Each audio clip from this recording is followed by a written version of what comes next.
మన తిరుమల వైభవం యూట్యూబ్ ఛానల్కు స్వాగతం. ఈరోజు మరో వీడియోతో మీ ముందుకొచ్చేశాం. ఎన్నో ఆసక్తికర అంశాలతో మీ ముందుకొస్తున్న మన తిరుమల వైభవం ఛానల్ తప్పక సబ్స్క్రైబ్ చేయండి. ఇక వీడియోలోకి వెళ్ళిపోదాం. మనం ప్రతిరోజూ ఎంతో ఆరోగ్యకరం అనుకుని తాగే పాలు చూడ్డానికి ఎంత స్వచ్ఛంగా కనిపిస్తాయో కదా. కాని ఆ స్వచ్ఛమైన తెలుపు రంగు వెనుక ఓ భయంకరమైన సంక్లిష్టమైన కథ దాగి ఉండొచ్చు. ఈ గ్లాస్లోని నిజమేమిటో ఈరోజు బయటపెడదాం. సరే, ఆలోచించండి. మన ఇళ్లల్లో ఫ్రిడ్జ్లో ఉండే పాలలో మన ఆరోగ్యానికి మెల్లగా హాని చేసే ఏదైనా ప్రమాదకరమైన రహస్యం దాగి ఉండొచ్చా? ఇంకాస్త భయంకరంగా ఆలోచిస్తే, ఒకవేళ మనం తాగుతోంది అసలు పాలే కాకపోతే, కేవలం పాలను పోలిన రసాయనాల మిశ్రమమైతే పరిస్థితేంటి? ఇక చివరిగా, మామూలుగా కనిపించే ఒక గ్లాసు పాలు కేవలం మన ఆరోగ్యానికే కాదు, ఒక పెద్ద ఆర్థిక మోసానికి కూడా ఎలా కారణమవ్వగలదు?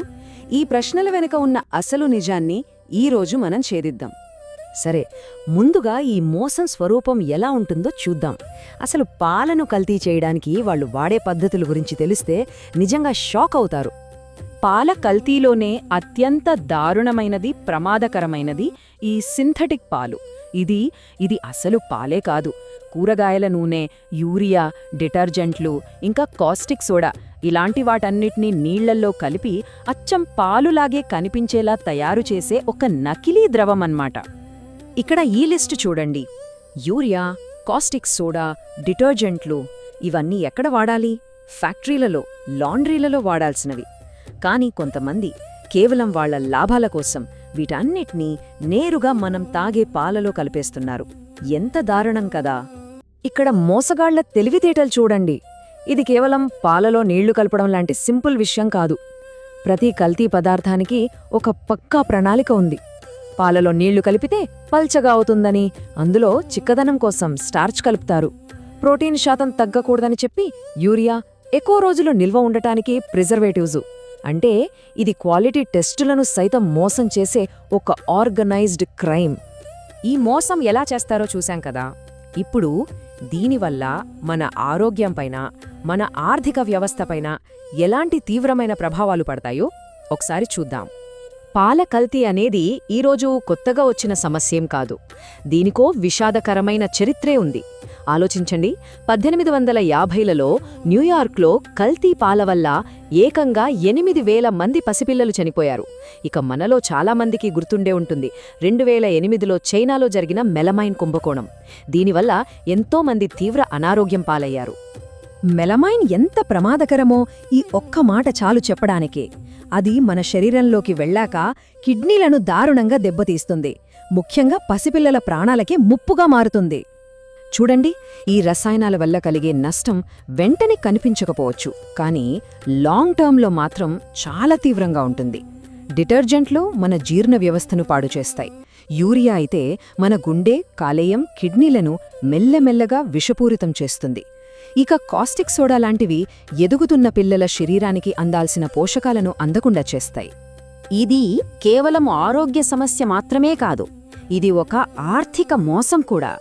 ఉదాహరణకు, ఈ మాంచిగో చీజ్ తీసుకోండి. ఇది చాలా ఖరీదైనది, ఎందుకంటే దీన్ని ప్రత్యేకంగా మాంచిగా జాతి గొర్రెల పాలతోనే తయారు చేయాలి. కానీ లాభాల కాసపడి ఇందులో చౌకగా దొరికే ఆవు పాలను గాని, మేక పాలను గాని కలిపేస్తున్నారు. అంటే మనం డబ్బులు పెట్టుకునేదొకటి, మనకు దొరికేది మరొకటి. ఇది కస్టమర్లను మోసం చేయడమే కదా. ఇంతవరకు సమస్య గురించి మాట్లాడుకున్నాం. ఇప్పుడు పరిష్కారం వైపోద్దాం. మన ఇంట్లోనే చాలా సింపుల్ పద్ధతులతో పాల స్వచ్ఛతను ఎలా చెక్ చేసుకోవాలో చూద్దాం. మనమే డిటెక్టివ్లుగా మారొచ్చు. పాలలో జరిగే అత్యంత సాధారణ కల్తీ నీళ్లు కలపటం. దీన్ని కనిపెట్టడానికి ఓ సింపుల్ టెస్ట్ ఉంది. ఇప్పుడు అదేంటో చూద్దాం. దీన్ని ఎలా చేయాలో చూడండి. కాస్త ఏటవాలుగా ఉన్న ఒక నునుపైన ప్లేట్ లేదా అద్దం లాంటిది తీసుకోండి. దానిపై ఒకే ఒక్క చుక్క పాలు వేయండి. స్వచ్ఛమైన పాలైతే అది నెమ్మదిగా కదులుతూ తన వెనుక ఒక తెల్లటి గీతను వదిలేస్తుంది. అదే నీళ్లు కలిపిన పాలైతే అలా వెయ్యగానే ఇలా జర్రున జారిపోతుంది, ఎలాంటి గీతను వదలదు. చాలా సింపుల్ కదా. ఇక్కడ చూడండి, ఫలితం ఎంత స్పష్టంగా ఉందో. ఎడమవైపు స్వచ్ఛమైన పాలు వదిలిన తెల్లటి గీత, కుడివైపు ఏ గుర్తు లేకుండా జారిపోయిన కల్తీ పాలు. ఈ తేడాలు ఎవ్వరైనా చాలా సులభంగా గుర్తించవచ్చు. సరే, ఇప్పుడు ఇంకో ప్రమాదకరమైన రసాయనం డిటర్జెంట్ కోసం టెస్ట్ చేద్దాం. నమ్మండి, ఇది కూడా ఇంట్లోనే చాలా తేలిగ్గా చేసేయచ్చు. దీనికేం చేయాలంటే ఒక చిన్న గ్లాస్లో కొద్దిగా పాలు తీసుకోండి. అంటే ఓ 5-10 మిల్లీలీటర్లు. దానికి సమానంగా నీళ్లు కలపండి. ఇప్పుడు ఆ గ్లాసుని మూతపెట్టి బాగా గిలకొట్టండి. స్వచ్ఛమైన పాలైతే కాస్త నురుగొస్తుంది, అంతే. కానీ డిటర్జెంట్ కలిపిన పాలైతే దట్టంగా షేవింగ్ ఫోమ్ లాగా నురుగేర్పడుతుంది. ఈ 2 చిత్రాల్లో తేడా గమనించండి. ఎడమవైపున్న స్వచ్ఛమైన పాలలో నురుగు చాలా తక్కువగా మామూలుగా ఉంది. కానీ కుడివైపున్న కల్తీ పాలలో డిటర్జెంట్ వల్ల ఎంత దట్టమైన నురుగొచ్చిందో చూడండి. ఇది కల్తీ జరిగిందనడానికి ఒక క్లియర్ సైన్ అన్నమాట. సరే, ఇప్పుడు మనం మొదట్లో వేసుకున్న ప్రశ్నల దగ్గరికి మళ్ళీ వద్దాం. ఈ మొత్తం విశ్లేషణ తర్వాత మనకు దొరికిన సమాధానాలేంటో ఒక్కసారి చూసేద్దాం. మొదటి ప్రశ్న, పాలలో ప్రమాదకరమైన రహస్యం ఉంటుందా? సమాధానం ఖచ్చితంగా ఉంటుంది. అవును, పాలలో యూరియా, డిటర్జెంట్లు, ప్రిజర్వేటివ్ల వంటి ప్రమాదకరమైన రసాయనాలు దాగి ఉండే అవకాశం ఉంది. ఇవి మన గుండె, కిడ్నీలు, జీర్ణ వ్యవస్థకు దీర్ఘకాలంలో తీవ్రమైన నష్టాన్ని కలిగిస్తాయి. ఇక రెండవ ప్రశ్న, అది అసలు పాలే కాకపోవచ్చా?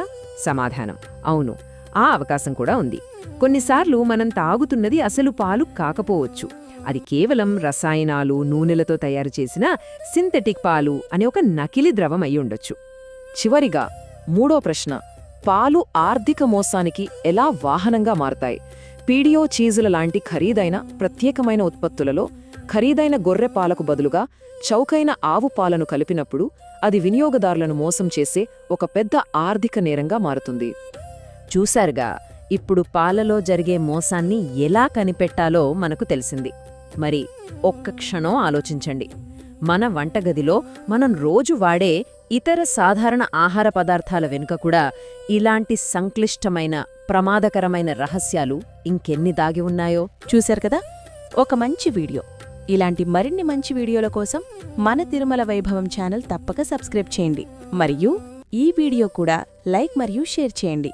అన్నట్టు క్రింద డిస్క్రిప్షన్లో ఉన్న మన వాట్సాప్ ఛానల్ తప్పక ఫాలో అవ్వండి. అక్కడ మరిన్ని ఆసక్తికర విషయాలు తెలుసుకోవచ్చు.